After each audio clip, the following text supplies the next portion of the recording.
Hey, it's Rachel from A Mother Far From Home. So you are here because you have a whiny baby. I've got an entire post below on all the possible reasons that your baby might be whiny, but in this short video I want to focus on one thing. I have found this with all 5 of my babies, all who had different personalities, as well as comments and chatting with mothers, thousands of mothers, getting emails from tons of moms for the past 5 years or so, and I can tell you without a doubt the number one fastest, easiest, most beneficial way to help prevent whininess in your baby and to just help your baby be not as fussy and be content and happy is a routine.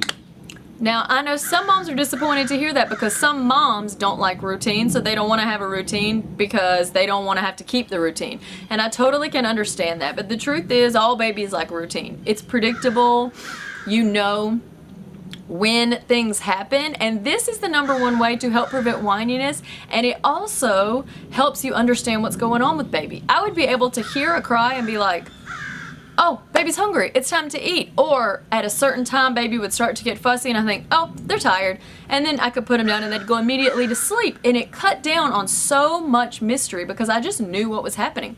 I knew what they wanted because we had a routine and they adapted to it so well that they would have these cues naturally at the times that we usually did things. Think about lunchtime. If you normally eat lunch at noon, what happens around 11:45, 11:50? You don't even need to look at the clock. Your tummy tells you it's time to eat. This is exactly what happens with babies. So I'm not saying you have to go exactly by a clock. I'm not saying, you need to live by an alarm on your phone. The more you have a routine with your baby, the more naturally they fall into these patterns. You always know they're going to be fed. You always know they're going to have plenty of opportunity to sleep. And that's really mostly all babies need is you, comfort, sleeping, and eating. And as long as you can give those things in a predictable way, babies are just not fussy. If there's no medical issue going on, they just don't have to be fussy.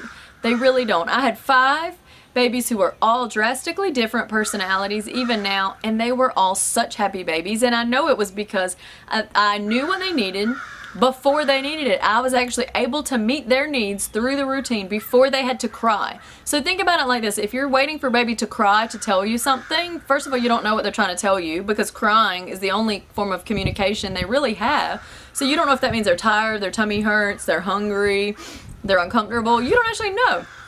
Whereas when you have a routine, you meet so many of these needs before they even have a chance to cry. They just don't cry very much. My grandmother would say, your babies just don't ever cry. I just forget that they're here. So if you'd like your baby to be less whiny, the number one protocol is a good routine. And I have linked below a book that I've written on with 25 plus sample routines from newborn all the way up until 5 years old. And it will make your life easier, but most importantly, it will make baby happier.